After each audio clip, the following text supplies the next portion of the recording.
The air on that November morning in '79 had the sharp, metallic bite of an axe blade. It was the kind of cold that went right through a man's canvas work coat and settled deep in his bones, a bitter promise of the winter to come. Arthur Jensen felt it as he pulled his old '68 Ford F-100 to a stop along the gravel shoulder, the 360 V8 rumbling a low, tired protest against the chill. He didn't kill the engine. In this weather, you never knew if it would turn over again. He was parked across from the Miller place, or what used to be the Miller place. Today, it was just another stop on the auctioneer's circuit, a whole life spread out on the frozen lawn for picking over by neighbors and strangers. John Miller, a good man who'd worked that land for 40 years, was gone. Not dead, but gone just the same. Moved in with his daughter in town, his spirit broken by a piece of paper from the bank with the word foreclosure printed in stark, unforgiving letters at the top. Art watched from the cab of his truck, the heater fan whining, pushing out a lukewarm stream of air that smelled of dust and antifreeze. The auctioneer's rhythmic chant, a strange and mournful song, carried on the wind. Men in insulated coveralls and seed corn caps milled around the equipment line, kicking tires, yanking on levers, their breath pluming in the frigid air. They were vultures of a sort, Art knew, but they weren't malicious. They were survivors, looking for a bargain that might help them hang on for one more season. Art was one of them, though he wasn't here to buy. He was here to bear witness, to remember. A brand-new, two-tone Chevy Silverado pulled up behind him, its tires crunching the gravel with an arrogant swagger. Richard Peterson swung himself out of the cab. He was 10 years younger than Art, with a soft belly straining the buttons of his pristine Carhartt jacket, and a face that had never known a full day of hard sun and wind. Peterson had started farming on his daddy's money in the early '70s, and had been buying up land ever since, riding a wave of easy credit and high grain prices like he'd invented it himself. He strode over to Art's window, rapping on the glass with a gloved knuckle. Art rolled it down an inch, letting in a blast of cold. "Morning, Art," Peterson said, his voice full of false cheer. "Come to pick up a souvenir. Maybe Miller's old grease gun?" He laughed, a short, barking sound. "Just watching, Rich," Art said, his voice flat. He kept his eyes fixed on the auction. They were selling Miller's main tractor now, an International Harvester 1066. It was a good machine, but it had a bank lien on it, thicker than a phone book. "A man could make a killing here today," Peterson said, leaning against the Ford's door. "Bank's just looking to get its money back. I'm thinking of picking up that 1066 myself, and the East 80 can never have too much land." He clapped his hands together. "Gotta expand. It's the modern way. Get big or get out, right?" Art didn't answer. He was looking at the faces in the crowd. He saw fear there. He saw men doing frantic calculations in their heads, wondering if their own note was coming due, wondering if their farm would be the next one laid bare for the world to see. "You ought to trade in that old 4/20 of yours, Art," Peterson continued, oblivious. "Thing's an antique. A man's time is worth something. I put more acres in the ground before breakfast with my new Steiger than you do all day with that green relic." Art's knuckles were white on the steering wheel. His John Deere 4020 was a 1969 side console model. He'd bought it used in '72 and spent an entire winter tearing it down to the frame in his shop, rebuilding the diesel engine, replacing every worn seal and bearing. He knew every bolt, every hydraulic line, every quirk of its synchro-range transmission. More importantly, he owned it. The pink slip was in a lockbox in his house, not in a filing cabinet at the bank. The tractor didn't make him a dime while it sat in the shed, but it didn't cost him one either. My 40-20 run's fine, Art said quietly. Peterson just shook his head with a pitying smile. Suit yourself. Some folks are just allergic to progress. He pushed himself off the truck. Well, I'm gonna go make a bid. Opportunity's knocking. Art watched him walk away, a man striding confidently toward a future built on borrowed money. Peterson was the golden boy of the new era. He farmed with a checkbook, signing papers for massive air-conditioned machines he didn't understand, paying for them with money he didn't have, collateralized by land whose value was inflated like a balloon. Art looked past the auction, his gaze settling on his own farm, a half-mile down the road. The modest white house, the sturdy red barn, the machine shed with its faded paint. It wasn't much compared to Peterson's sprawling operation, but it was his. Every board, every nail, every acre was paid for. He'd done it the hard way, the slow way. He'd learned from his father, who'd survived the 30s.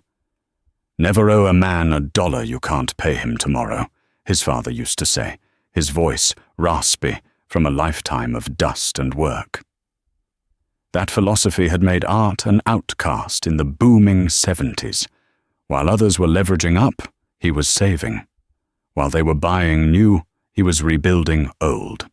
His prized possession, the machine that baffled men like Peterson the most, sat in the main bay of his machine shed, a 1971 Massey Ferguson 510 combine. It was a humble, hard-working machine, noisy and dusty, with a simple V8 Perkins diesel engine. It didn't have a fancy grain monitor or an air-conditioned cab, but Art knew its every secret. He knew the specific growl it made when the cylinder was running too fast, the particular squeak from the feeder house chain that meant it needed a shot of grease. He'd rebuilt the variable speed drive himself, fabricating a new bushing on his lathe rather than paying the dealer's exorbitant price for a whole new assembly. That combine was more than a machine to him. It was a partner that was fully, unequivocally his. Before we get any deeper into the nuts and bolts of what Art was up against, I have to ask you folks watching this. Did you ever have a piece of iron like that? A machine you knew better than you knew your own brother? That one tractor, that one truck, that one combine, you could diagnose just by the sound it made, turning over on a cold morning. Let me know in the comments below what that machine was for you, and what made it so special.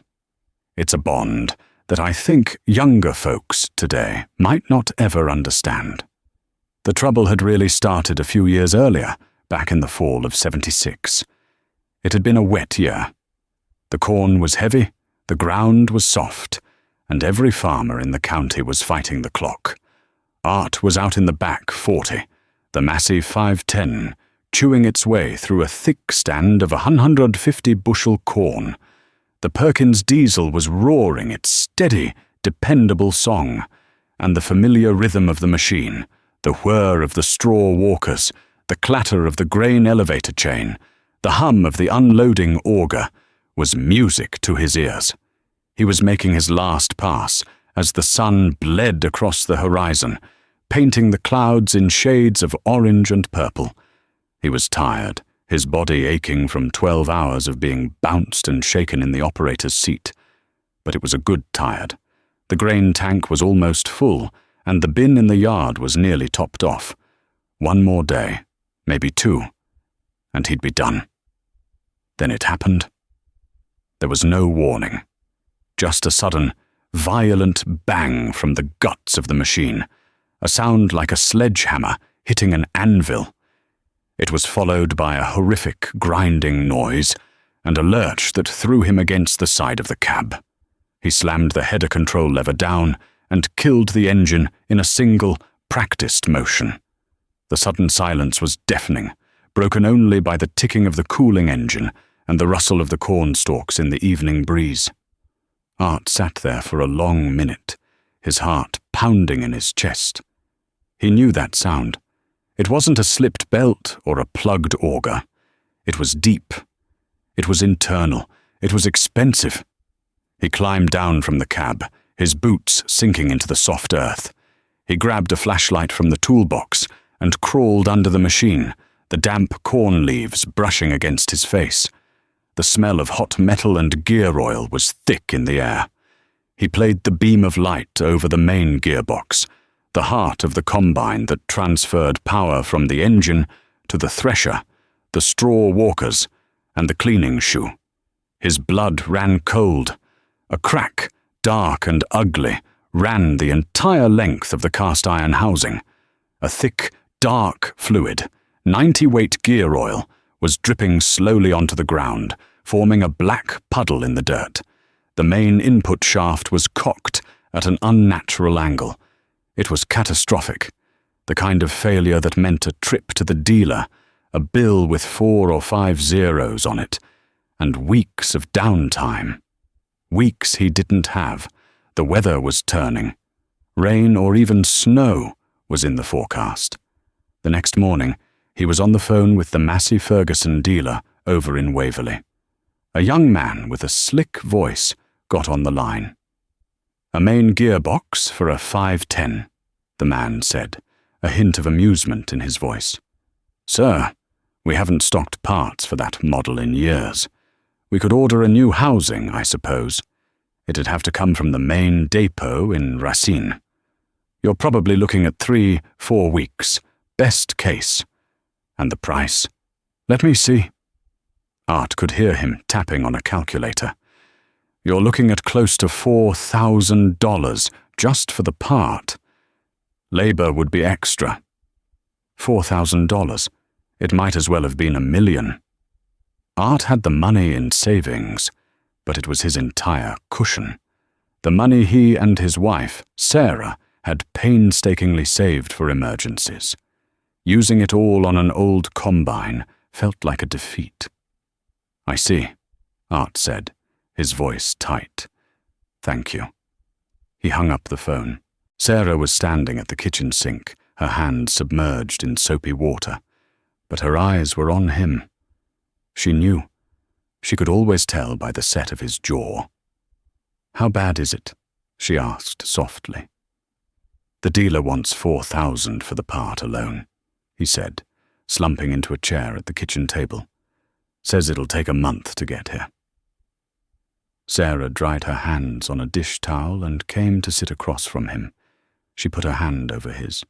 Her hands were rough, calloused from a lifetime of gardening, canning, and helping him on the farm. But her touch was gentle. "What are we going to do, Art?" He stared out the window at the half-harvested field. He could call a custom harvester, but they'd take a huge percentage of the crop. He could try to trade the broken combine in, but he knew what the dealer would offer him. Scrap value. And he'd have to take out a massive loan for a new machine, a loan that would put him right under the bank's thumb, just like John Miller. Just then, Richard Peterson's new John Deere 720-700 came roaring down the road, its lights cutting through the morning mist. It was a monster of a machine, gleaming green and yellow, with a 6-row corn head that could swallow more acres in an hour than Art's Massey could in half a day. Peterson was in the climate-controlled cab, probably listening to the radio, comfortable as a king on a throne. He saw Art's combine, sitting silent in the field, and slowed down, pulling his pickup over. He walked out into the field, his boots making deep prints in the mud. "Having some trouble, Art," he called out, a smug grin on his face. "Broke the main gearbox," Art said, not bothering to hide the frustration in his voice. Peterson whistled. "Ouch, that's a bad one. See, that's the problem with these old machines. They're just not built to handle the yields we're getting these days. You spend more time fixing them than running them." He gestured back toward his own combine, which was now turning into his field across the road. "That's why I trade every 3 years. The dealer takes care of any breakdowns, and I get the tax depreciation. It's just smart business." Art gritted his teeth. "I'll get it fixed." Sure you will, Peterson said, patting him on the shoulder in a condescending way. Tell you what, when you get tired of skinning your knuckles, give me a call. My boy can finish up your field for you in an afternoon. For a price, of course. He winked and walked away, leaving Art standing there in the silence, the smell of Peterson's diesel exhaust hanging in the air. That night, Art couldn't sleep. He lay in bed, staring at the ceiling, the numbers running through his head. $4,000. 4 weeks. He thought about his father, how he'd kept the old Farmel M running through the 40s and 50s with baling wire and sheer willpower. He thought about the promise he'd made to himself to never be in debt to the bank. Around 2 a.m, he got up. He pulled on his work clothes, grabbed a thermos of coffee Sarah had left for him, and went out to the shop. He flipped on the single, bare light bulb hanging from the ceiling, casting long shadows across the concrete floor. He stood there for a long time, just looking at the broken combine he had dragged back from the field with the 40-20. It looked defeated, a wounded beast of iron. He took a long sip of hot coffee. Then he picked up a 3/4-inch wrench and got to work. For the next 4 days, the shop was his world. He worked from before sunup until long after midnight, fueled by coffee and Sarah's sandwiches. The work was brutal, greasy, and unforgiving. He drained the thick, foul-smelling gear oil. He used a chain hoist rigged to a ceiling beam and a collection of pry bars and wooden blocks to support the massive gearbox. Every bolt was rusted tight, fighting him every turn of the wrench. He broke 2 sockets and skinned his knuckles raw on the sharp edges of the frame. Finally, after 2 days of wrestling with it, the gearbox was out. It sat on the shop floor, a 400-pound lump of cracked cast iron. He spent another day carefully disassembling it, laying out each gear, shaft, and bearing on a clean piece of plywood in the exact order he removed them. The damage was just as he'd feared. The main housing was shot. Useless. He didn't give up. He got on the phone and started calling every salvage yard within a 200-mile radius. Most of them laughed when he told them what he was looking for. But finally, a gruff voice from a junkyard up near the Minnesota border gave him a glimmer of hope. Massey 510 gearbox? Yeah, I think I got one of them, the man said. Came off a machine that burned up 5-6 years ago. Housing should be good, but the guts are probably shot. I'll sell you the whole thing for $200 if you come get it. The next morning, Art was in his F-100, heading north. The trip took all day. The salvage yard was a graveyard of rusting farm machinery, a sad monument to broken dreams and bad harvests. He and the owner used a greasy old crane to hoist the salvaged gearbox into the bed of his truck. It was caked in dirt and soot, but the housing was intact. When he got it home, he spent another full day meticulously cleaning it, then swapping the good gears and shafts from his old unit into the salvaged housing. He worked with the patience of a surgeon, checking clearances with a feeler gauge, packing the bearings with fresh grease, making his own gaskets from a roll of cork material. Finally, the day came to put it all back together. It was even harder than taking it apart. He wrestled the heavy gearbox back into the tight confines of the combine's frame, using a hydraulic jack and sheer muscle to line up the bolt holes. His back screamed in protest. His hands were cut and bruised, but he kept going. On the 5th day after the breakdown, he was ready. He filled the newly installed gearbox with fresh oil, double-checked every bolt, and climbed into the cab. His hands were shaking as he turned the key. The Perkins diesel coughed to life. He let it warm up for a few minutes, his eyes glued to the oil pressure gauge. Then, taking a deep breath, he slowly engaged the main clutch. He braced himself for a bang, a grind, anything. Instead, he heard the familiar, beautiful whir of the threshing cylinder spinning up to speed. He engaged the rest of the machine, and all the sounds were right. The straw walkers clattered, the elevator chain hummed. It was working. He backed the combine out of the shop and drove it straight to the field. He didn't stop until the last row of corn was harvested and the grain was safely in the bin, just as the first cold rain of a long winter began to fall. He had saved his crop, and it had cost him not $4,000, but $200 for the part, a tank of gas, and 5 days of his life. As he shut the machine down for the last time that season, he saw Peterson watching from the window of his house across the road. Art just gave a slow, tired nod and went inside. The years that followed were a time of strange prosperity. The mid to late 70s saw grain prices climb to levels no one had ever dreamed of. A bushel of corn that was worth $1.50 in 1970 was fetching over $3 by 1975. Land values went through the roof. A farm that was worth $500 an acre was suddenly appraised at $2,000. The banks, flush with cash, were practically begging farmers to take out loans, and men like Richard Peterson were happy to oblige. Peterson became the symbol of the new farming boom. He bought the Miller place, then the old Johnson farm when Mr. Johnson retired. He traded his 1066 for a brand new International 1466 with a roaring turbo and a factory cab. He traded his John Deere 7700 combine for the new 8820, the biggest, most advanced machine on the market.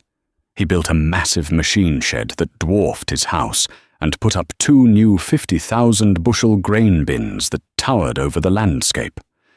At the co-op diner, where the old-timers gathered for coffee, Peterson would hold court. He'd talk about cash flow, depreciation, and leverage. He'd flash a roll of $100 bills when he paid for his coffee. "You got to spend money to make money," he'd declare to anyone who would listen. "This is the new age of agriculture. We're not just farmers anymore. We're businessmen.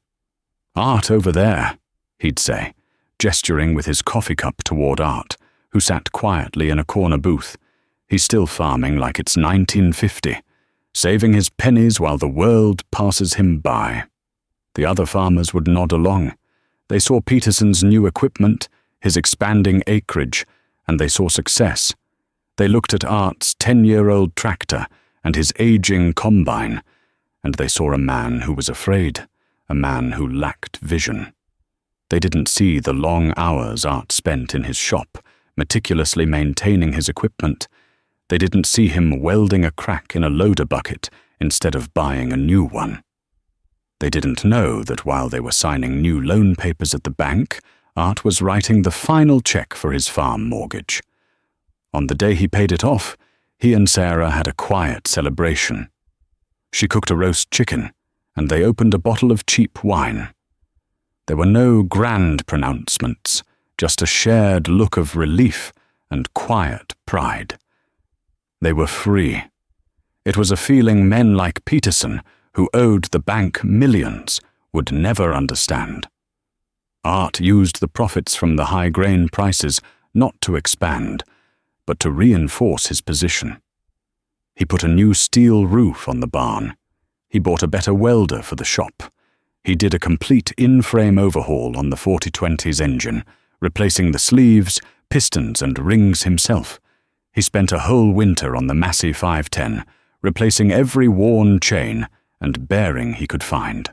He was preparing, shoring up his defenses, though he wasn't exactly sure what he was preparing for. He just had a feeling, a deep, instinctual dread that this boom couldn't last forever. "What goes up," his father always said, "must come down." The first signs of trouble were just whispers on the evening news. Words like inflation, interest rates, and embargo. A new man was in charge of the Federal Reserve, a stern-faced fellow named Paul Volcker, who was talking about wringing inflation out of the economy. To most people, it was just noise. But to Art, it sounded like a distant thunderstorm, still miles away but rolling closer with an ominous rumble. The interest rate on his operating loan at the local bank, which had been a steady 7% for years, crept up to 9, then 12. By the fall of '79, it was 15% and climbing. At the diner, the talk started to change. The boasting about new land purchases was replaced by nervous muttering about input costs. Fertilizer prices had doubled. Diesel fuel was heading for $1 a gallon. Peterson, however, seemed unfazed. "It's a temporary correction," he'd say, with a wave of his hand. "You have to have faith in the market. The weak hands will get shaken out, but the smart operators will thrive." He took out another loan to buy yet another farm, this time at an interest rate of 17%. "You have to be aggressive," he told the bank manager. "Fortune favors the bold." That November, as the first snowflakes of what would be a long, brutal winter began to fall, Art stood in his machine shed. He ran a hand over the cold, red steel of the Massey Ferguson's grain tank. He could still see the faint scorch marks on the salvaged gearbox housing. That machine was a testament to 5 days of hell and $200. Across the road, Peterson's massive, gleaming 8820 sat silent, a monument to $200,000 of the bank's money. A cold wind rattled the tin on the shed door, and Art felt a shiver that had nothing to do with the temperature. The storm was no longer distant. It was here, and he had a terrible feeling that when it was over, the landscape of their lives would be changed forever. The foreclosure auction at the Miller place wasn't an end. It was a beginning. The spring of 1980 arrived late and mean. A cold, wet April kept everyone out of the fields, and the mood at the co-op diner grew darker with every grey dawn. The television in the corner was always on now. The news from Des Moines and Chicago, a constant drone of bad tidings. President Carter had announced a grain embargo against the Soviet Union. Just like that, one of the biggest markets for American corn and soybeans vanished. The price on the board at the grain elevator, which had been hovering around $3 a bushel, plunged to $2.50, then $2.25. Richard Peterson still held court at the diner, but the swagger was gone from his voice. It had been replaced by a brittle defensive edge. "This is a political move," he insisted, stirring his coffee so hard it sloshed over the rim. "It won't last. The market will rebound. You just have to have the capital to ride it out." The other farmers, men who had hung on his every word just a year ago, now stared into their cups and said nothing. They were all feeling the squeeze. The interest on their operating loans, which they needed to buy seed and fertilizer, had just been raised to 18%. 18%. It was a number so high it felt like fiction. It meant that for every dollar they borrowed to put a crop in the ground, they'd owe the bank nearly a fifth of it back in interest alone. Art, sitting in his usual booth, just listened. He had bought his seed and fertilizer back in the fall, paying cash. He didn't need an operating loan. His only major expense for the year would be diesel fuel. It was a small comfort, but in that climate of rising fear, it felt like an iron shield. When the weather finally broke in May, the whole county went to work in a frantic rush. From dawn till dusk, the fields were filled with the roar of diesel engines. Peterson's operation was a sight to behold. He had 2 massive 4-wheel drive Steigers pulling 24-row planters, and his son was working a third field with a new John Deere 4640. They were putting in hundreds of acres a day, a blitzkrieg of modern agriculture. Art worked at his own pace. He was out on his 4020, pulling his 6-row John Deere 7000 planter. The old tractor didn't have a cab, just a canopy for shade. He could feel the sun on his back and smell the rich, dark earth as the planter sliced it open. He could hear the satisfying click, click, click of the seed meters dropping kernels into the furrow. He wasn't just driving a machine. He was part of the process. He worked steadily, methodically, and by the end of the second week, his corn was in the ground. The summer that followed was a scorcher.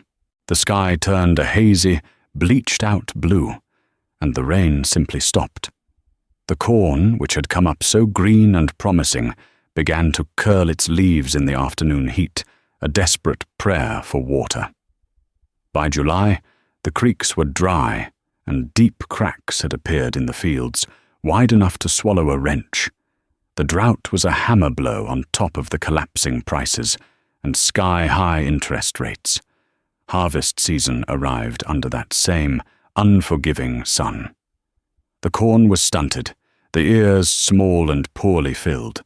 A field that should have made 150 bushels to the acre was going to be lucky to make 90. It was a disaster. Every farmer knew that at these yields and these prices, nobody was going to make any money. The only question was how much they were going to lose. Art started his Massey 510, and the old Perkins diesel rumbled to life just as it always had. The combine was slow, it was dusty, but it was dependable. It chewed its way through the disappointing crop, the salvaged gearbox whining its quiet, steady song. Each night, Art would shut it down, grease the fittings, check the belts, and get it ready for the next day. His progress was slow but sure. One afternoon, he was finishing up a field that bordered Peterson's land. Across the fence, Peterson's giant John Deere 8820 was sitting silent. It had been parked in the same spot for 2 days. Art saw Peterson's pickup truck parked beside it, the hood up. As Art made his turn at the end of the row, he saw Peterson kick one of the massive rear tires in a fit of pure rage. Art shut down the Massey and walked over to the fence line. "Having trouble, Rich?" he called out. Peterson looked up, his face grimy with sweat and grease, his eyes bloodshot with frustration. "Trouble?" he spat. "The hydrostatic pump went out. Just quit." No warning. He waved a hand at the enormous combine. "This thing is a $200,000 paperweight. The dealer sent a kid out here yesterday who knows less about it than I do. He spent all day staring at a wiring diagram, then told me they'd have to send for a specialist from Waterloo. A specialist! And the pump? It's a $5,000 part, and it's on back order." Art just nodded slowly. He knew about hydrostatic drives. They were powerful and smooth, but they were a complex, sealed system. If they failed, you couldn't just patch them up in the farm shop. You were at the mercy of the dealer. "Every day this thing sits here, I'm losing money," Peterson went on, his voice cracking. "The bank's on my back, the grain prices are in the toilet, and now this. This was supposed to be the best machine money could buy." "Nothing runs like a Deere," they said. He laughed, a bitter, broken sound. They were right. It doesn't run at all. Art looked from the silent green monster to his own dusty red combine, patiently waiting in the next field. "I'm sorry to hear that, Rich," he said, and he meant it. He saw not a rival, but a man trapped in a cage of his own making, a cage built of debt and dependency. Peterson just shook his head and turned back to the dead machine, as if his stare alone could will it back to life. Art walked back to the Massey, climbed into the familiar seat, and went back to work, the rhythmic clatter of his old, simple machine sounding like a heartbeat in the quiet, desperate autumn. By 1982, the whispers of trouble had become a full-throated roar. The Federal Reserve, in its war on inflation, had pushed the prime interest rate to over 20%. It was economic chemotherapy, killing the disease by nearly killing the patient. For the American farmer, leveraged to the hilt after the boom of the 70s, it was a death sentence. The word foreclosure was no longer spoken in hushed tones. It was a common headline in the county newspaper. Farm auctions were a weekly event, grim gatherings where families watched their entire lives, their heritage, sold off piece by piece to satisfy a debt that had become mathematically impossible to repay. The bank that had once courted Richard Peterson with easy loans and friendly smiles now became an implacable enemy. The loan officers who had praised his aggressive expansion now spoke to him in clipped, formal tones about non-performing assets and collateral shortfalls. The value of his land, which had been his primary collateral, had collapsed along with commodity prices. He was upside down, owing far more than his farm was worth. He tried everything. He sold off a parcel of land at a huge loss just to make an interest payment. He let 2 of his hired men go. His wife started working as a clerk at the grocery store in town, but it was like trying to bail out a sinking ship with a teaspoon. The debt was too big, the interest compounding faster than he could possibly earn. The final notice came in the fall of '83. It was a thick envelope from the bank's lawyers, filled with cold, legal language that all boiled down to one thing. It was over. The bank was foreclosing on the entire Peterson operation. The auction was set for the first Saturday in March. The day of the auction was cold and grey, a perfect mirror of the mood. The sky was the colour of lead, spitting a miserable, sleeting rain. Art pulled his old Ford F-100 to a stop along the road, in almost the exact same spot where he had watched the Miller auction 4 years earlier. This time the crowd was even bigger. It seemed like the whole county had turned out to see the mighty fall.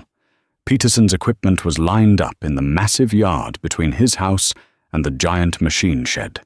It was a breathtaking display of modern iron. The 2 Steiger tractors, the John Deere 4640, the 24-row planters, the gleaming 8820 combine, with a new hydrostatic pump that had cost him a fortune he didn't have. It looked like a dealer's lot. But there was a film of dirt and neglect on everything. The confident gleam was gone, replaced by an air of abandonment. Art saw Peterson standing near the house, flanked by his wife and son. He looked like a ghost. He had lost a staggering amount of weight, and his expensive jacket hung on his frame. His face was pale and drawn, his eyes hollow. He wasn't speaking to anyone, just staring at the crowd that had come to pick over the bones of his dream.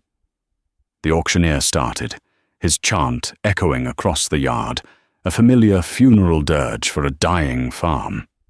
The bidding was sluggish. No one had any money. The farmers who were still solvent were terrified, hoarding their cash, unwilling to take on any new debt.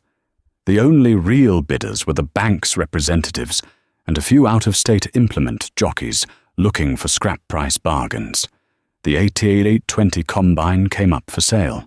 The auctioneer sang its praises, listing its features, the low hours, the new pump. But the bidding stalled out at a fraction of what Peterson owed on it. The banker, a grim-faced man in a suit, shook his head and bought it back for the bank. It happened again and again with the big tractors. The machinery that was supposed to be Peterson's strength, his advantage, had become an anchor, dragging him to the bottom. Art stayed in his truck, watching it all unfold.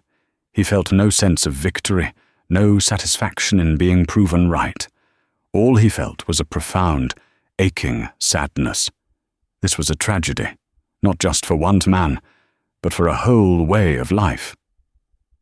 Then the auctioneer moved on to the smaller items, the tools from the shop. He held up a heavy-duty floor jack. "What am I bid for this fine hydraulic jack, gentlemen?" Art watched as Peterson's son, a boy of about 19, turned away, his shoulder shaking. Art knew that feeling. A man's tools were personal. They were an extension of his hands, his skill. Selling them was like selling a piece of himself. Without thinking, Art got out of his truck and walked toward the crowd. He pushed his way to the front, just as the bidding on the jack was about to close. $500, Art said, his voice clear and steady. A hush fell over the crowd. The price was absurd, 5 times what the jack was worth. The auctioneer's eyes widened. I have 500. Do I hear 6? He looked around. There was only silence. Sold, for $500 to Arthur Jensen. Art walked up, paid the clerk in cash, and picked up the heavy jack. He walked over to where Peterson and his son were standing. He didn't say a word. He just held out the jack to the boy. The boy looked at his father, confused. Peterson stared at Art, his eyes filled with a storm of emotions, shame, anger, and a flicker of disbelief. What is this, Art? Peterson rasped. Charity? You come here to gloat and throw your money around. No, Rich, Art said quietly. I came to buy a jack. My old one is leaking. Figured you had a good one. He pushed the jack into the son's hands. Looks like I was right. You take care of it for me. I'll come get it when I need it. He turned and walked away before either of them could respond. He didn't look back. He got in his truck and drove home, the sound of the auctioneer's chant fading behind him. The years after the crash were quiet and hard. The landscape was scarred with abandoned farmsteads and fields gone to weeds. But for those who survived, like Art, there was a sense of grim purpose. The community, stripped bare of the false prosperity of the 70s, rediscovered its roots. Neighbors started helping neighbors again. Bartering became common. A man with a welder would trade work for a side of beef. A woman who was a good seamstress would mend clothes in exchange for garden produce. Art's farm became a kind of anchor in the storm. Because he was debt-free, he could afford to farm conservatively, to focus on preserving his soil and his equity rather than chasing maximum yields. Other farmers, the ones who had managed to hang on, started stopping by his shop. They'd bring broken parts from their old pre-boom equipment, the machines they were now forced to rely on. Art, my uncle has an old 1066 with a bad torque amplifier, one would say. The dealer won't even look at it. You think you could fix it? Art, the final drive on my 4010 is howling like a banshee. Can you take a look? Another would ask. Art never said no. He'd fire up the forge, turn on the lathe, and get to work. He'd spend hours showing a young farmer how to set the timing on an old diesel engine or how to rebuild a hydraulic cylinder. He never charged much, sometimes just a handshake and a promise of help if he ever needed it. He was sharing more than mechanical knowledge. He was passing on a philosophy of self-reliance, of independence, that had been nearly forgotten. The old ways, once scorned as backward, were now seen as wisdom. One day, about 5 years after the auction, Richard Peterson's dusty sedan pulled into Art's driveway. He looked older, but the haunted look was gone from his eyes. He'd gotten a job managing the local co-op, a position he was good at. He understood the business of agriculture, even if he had been ruined by it. Art, he said, getting out of the car. I came to see if you still needed that floor jack. I might someday, Art smiled. It's in good hands for now. They stood in silence for a moment, looking out over Art's fields. The corn was tall and green, the tassels just starting to show. You know, Peterson said, his voice low, for years I thought you were a fool. I thought you were afraid to take risks, afraid of progress. I used to laugh about your old combine. He shook his head. I was the fool, Art. I was so busy trying to build an empire, I forgot to build a foundation. You built a foundation first. All these years, you were the one who was truly rich. Art just nodded. There was nothing else to say. Many years later, when Art was well into his 70s, and his hair was the color of snow, He was out in the machine shed with his grandson, a boy of 10 with bright, curious eyes. Art walked slower now, his hands gnarled with arthritis, but his mind was as sharp as ever. The shed was a museum of his life's work. The 40-hour-20 tractor stood in the corner, its green paint faded, but its engine still strong, and in the main bay, covered by a dusty canvas tarp, was the Massey Ferguson 510. "Grandpa," the boy asked, "why do you keep that old thing? It's so small." Art smiled and pulled back the tarp. The red paint was dull, but the machine had a look of quiet dignity. He ran a hand over the grain tank, his fingers tracing the faded lettering. Then he led the boy to the side and pointed deep into the machine's guts. "You see that big iron case down there?" he said, pointing to the gearbox. "The one with the faint burn marks on it?" The boy squinted. "Yeah. That piece of iron is the most important thing I own," Art said. "It's more important than the land, more important than the house." The boy looked confused. "But it's just an old part." "No," Art said, his voice soft but firm. "It's a lesson. Back when I was your age, my father told me to never owe a man $1 you can't pay him tomorrow. For a long time, people thought he was wrong. They thought debt was the same as wealth. They bought bigger and bigger machines with money they didn't have. They thought that made them smart." He tapped the gearbox housing with his knuckle. "Then one year, this part broke. The bank and the dealer. They wanted to own me in exchange for fixing it. But because I had followed my father's advice, I had a choice. I had the freedom to say no. I fixed it myself. This gearbox. It didn't just save a crop. It saved this farm. It saved us." He looked at his grandson, his eyes full of a lifetime of love and hard-won wisdom. "Don't you ever forget that, son. True wealth isn't about how much you have or how big your equipment is. It's about how little you owe. It's about being free." The boy reached out and touched the cold, scarred iron of the salvaged part. In the quiet of the old machine shed, surrounded by the ghosts of harvests past, he began to understand. He was touching more than just a piece of a machine. He was touching a legacy. "Arms